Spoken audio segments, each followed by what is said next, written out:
The Yoga System. The Holy Men. The Antiquity of Yoga. Its meaning. The 8 stages of discipline. The aim of yoga. The miracles of the yogi. The sincerity of yoga. In a fair, still spot, having fixed his abode, not too much raised, nor yet too low, let him abide, his goods a cloth, a deerskin, and the kusha grass. There, setting heart his mind upon the one, restraining heart and senses, silent, calm, let him accomplish yoga, and achieve pureness of soul, holding immovable body and neck and head, his gaze absorbed upon his nose end, rapt from all around, tranquil in spirit, free of fear, intent upon his brahmacharya vow, devout, musing on me, lost in the thought of me. The Bhagavad Gita, translated by Sir Edwin Arnold as the Song Celestial. Brahmacharya is the vow of chastity taken by the ascetic student. Me is Krishna. On the bathing ghats, scattered here and there among reverent Hindus, indifferent Muslims, and staring tourists, sit the holy men, or yogis, in whom the religion and philosophy of India find their ultimate and strangest expression. In lesser numbers, one comes upon them in the woods or on the roadside, immovable and absorbed. Some are old, some are young, some wear a rag over the shoulders, some a cloth over the loins, some are clothed only in dust of ashes, sprinkled over the body and into the mottled hair. They squat cross-legged and motionless, staring at their noses or their navels. Some of them look squarely into the face of the sun, hour after hour, day after day, letting themselves go slowly blind. Some surround themselves with hot fires during the midday heat.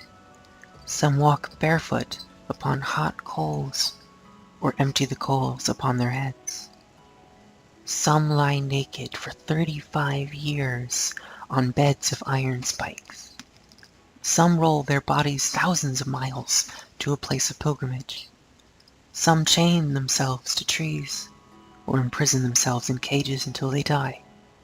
Some bury themselves in the earth up to their necks, and remain that way for years or for life. Some pass a wire through both cheeks, making it impossible to open the jaws, and so condemning themselves to live on liquids. Some keep their fists clenched so long that their nails come through the back of the hand. Some hold up an arm or a leg until it is withered and dead. Many of them sit quietly in one position, perhaps for years, eating leaves and nuts brought to them by the people, deliberately dulling every sense and concentrating every thought in the resolve to understand. Most of them avoid spectacular methods and pursue truth in the quiet retreat of their homes. We have had such men in our Middle Ages, but we should have to look for them today in the nooks and crannies of Europe and America. India has had them for 2,500 years, possibly from the prehistoric days when perhaps they were the shamans of savage tribes. The system of ascetic meditation known as yoga existed in the time of the Vedas. The Upanishads and the Mahabharata accepted it.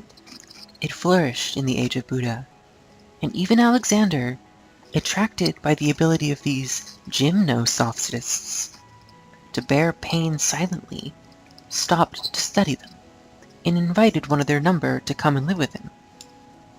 The yogi refused as firmly as Diogenes, saying that he wanted nothing from Alexander, being content with the nothing that he had. His fellow ascetics laughed at the Macedonians' boyish desire to conquer the earth when, as they told him, only a few feet of it sufficed for any man, alive or dead. Another sage, Calenus, 326 BC, accompanied Alexander to Persia. Growing ill there, he asked permission to die, saying that he preferred death to illness. In calmly mounting a funeral pyre, he allowed himself to be burned to death without uttering a sound, to the astonishment of the Greeks, who had never seen this unmurderous sort of bravery before. 2 centuries later, 150 BC, Patanjali brought the practices and traditions of the system together in his famous Yoga Sutras, which are still used as a text in yoga centers from Benares to Los Angeles. Yuan Shuang, in the 7th century AD, described the system as having thousands of devotees. Marco Polo, about 1296, gave a vivid description of it. Today, after all these centuries, its more extreme followers, numbering from 1 to 3 million in India, still torture themselves to find the peace of understanding.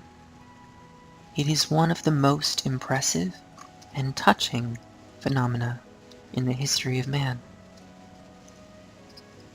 What is yoga? Literally, a yoke.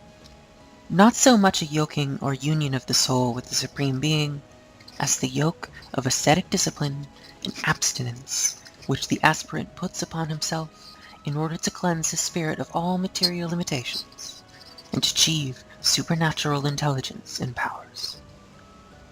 Matter is the root of ignorance and suffering. Therefore, yoga seeks to free the soul from all sense phenomena and all bodily attachment. It is an attempt to obtain supreme enlightenment and salvation in one life by atoning in one existence for all the sins of the soul's past incarnations. Such enlightenment cannot be won at a stroke.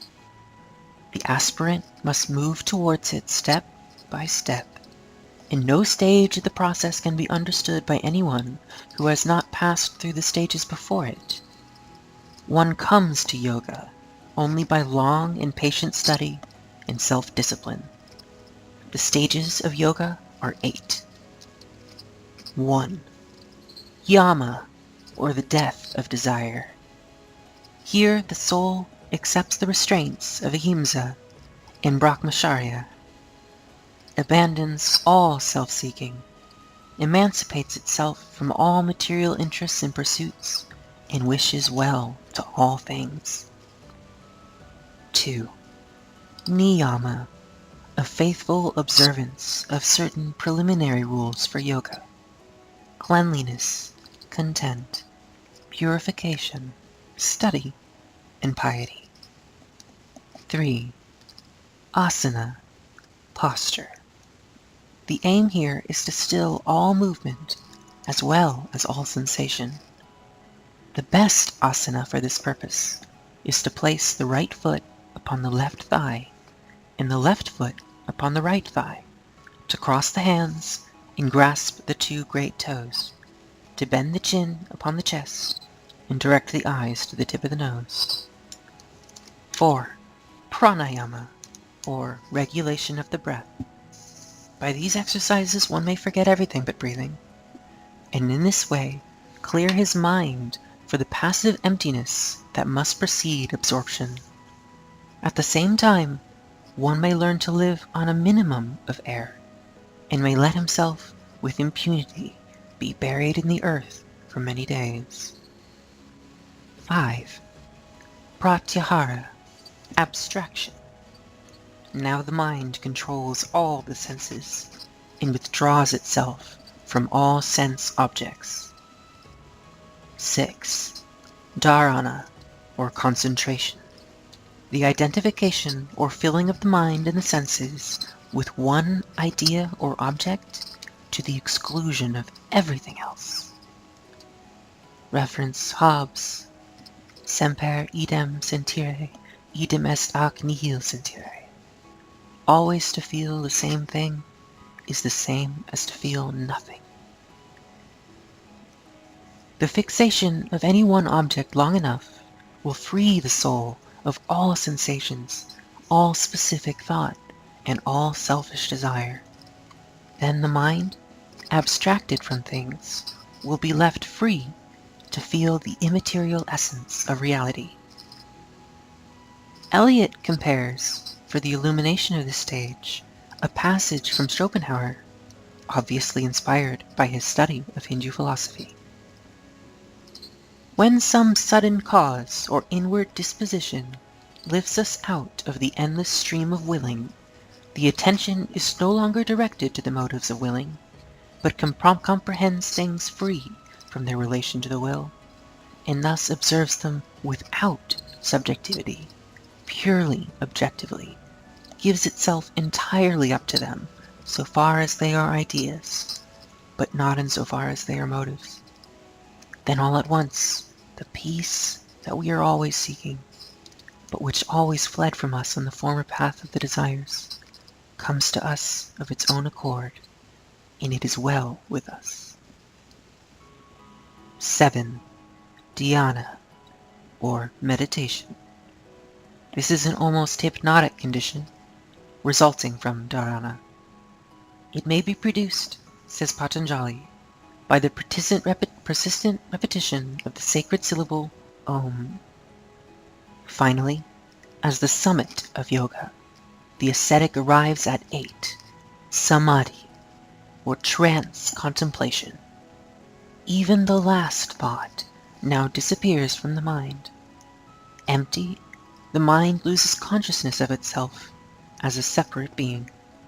It is merged with totality and achieves a blissful and godlike comprehension of all things in one. No words can describe this condition to the uninitiate. No intellect or reasoning can find or formulate it. Through yoga must yoga be known. Nevertheless, it is not God or union with God that the yogi seeks.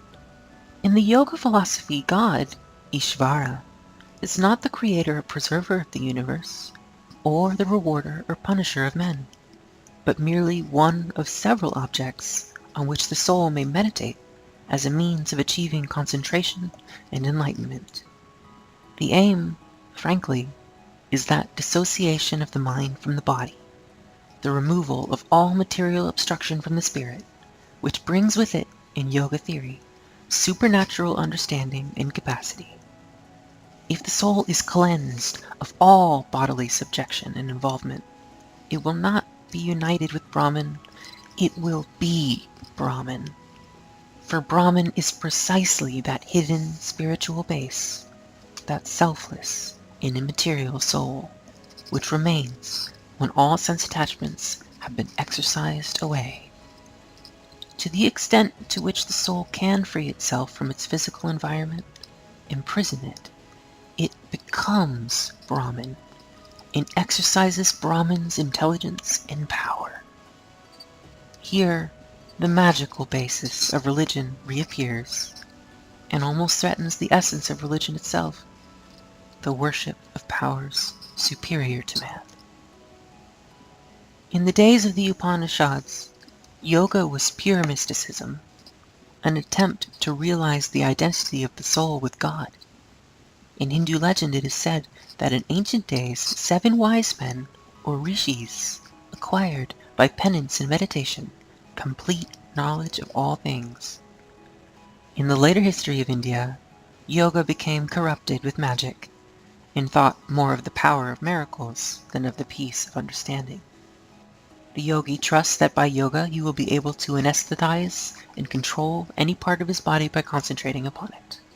He will be able at will to make himself invisible, or to prevent his body from being moved, or to pass in a moment from any part of the earth, or to live as long as he desires, or to know the past and the future and the most distant stars. The skeptic must admit that there is nothing impossible in all this. Fools can invent more hypotheses than philosophers can ever refute, and philosophers often join them in the game. Ecstasy and hallucinations can be produced by fasting and self-mortification. Concentration may make one locally or generally insensitive to pain, and there is no telling what reserve energies and abilities lurk within the unknown mind. Many of the yogis, however, are mere beggars who go through their penances in the supposedly Occidental hope of gold, or in the simple human hunger for notice and applause. The blunt Dubois describes them as a tribe of vagabonds. The word fakir, sometimes applied to yogis, is an Arab term, originally meaning poor, and properly applied only to members of Muslim religious orders vowed to poverty. Asceticism is the reciprocal of sensuality, or at best an attempt to control it, but the attempt itself merges upon a masochistic sensuality in which the ascetic takes an almost erotic delight in his pain. The Brahmins have wisely abstained from such practices, and have counseled their followers to seek sanctity through the conscientious performance of the normal duties of life.